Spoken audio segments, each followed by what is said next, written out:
ابا جب all of sudden bed پر آ گئے تو گھر میں نرس رکھا گیا ان کے پیمپر بدلنے کو. تو ایک دن امی جان نے مجھے یہ بولا کہ مجھے بالکل اچھا نہیں لگتا کہ تمہارے باپ کا پیمپر جو ہے وہ نرس چینج کرتا ہے.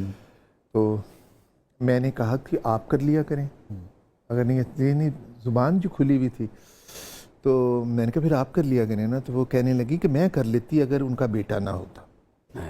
تو انہوں نے کہا کہ پہلے فرض تمہارا ہے, وہ تمہارا باپ ہے اور تم اگر ہو یہاں تو تمہیں کرنا چاہیے. تو میں چلا گیا, لیکن پھر وہ ساری ڈرائیونگ میں مجھے امی کی یہ بات بازگشت کرتی رہی اور میں نے ابا کا پیمپر بدلنا شروع کیا. تو میں شروع میں تو کپڑا لپیٹ کے کیا کرتا تھا, پھر مجھے عادت ہو گئی.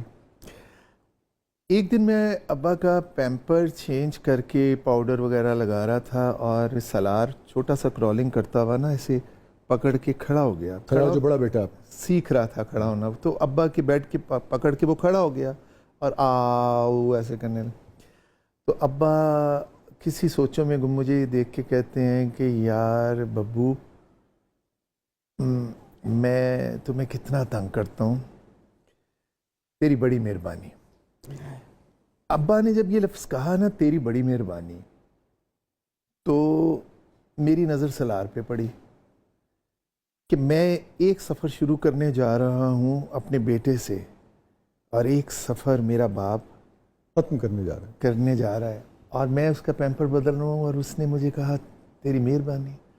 وہ باپ جو ہمیں کندھوں پہ بٹھا کے یوں لے جاتا تھا, اینڈ مجھے پتہ نہیں چلا وہ آنسوؤں کا سمندر کہاں سے نکل آیا کہ میری ہچکی لگ گئی. ابا لیٹے ہوئے تھے, انہیں فکر پڑ گئی, وہ کہنے لگے میں نے کیا کہا ہے بیٹا, میرے منہ سے کیا نکل گیا ہے, مجھے معاف کر دو.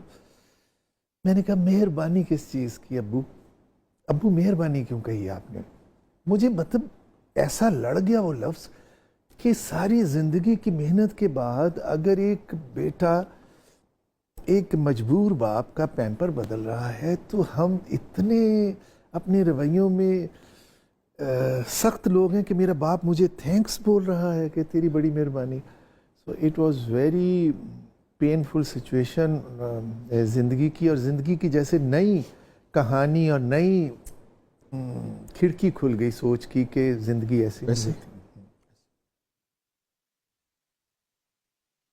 دس از عدیل برکی.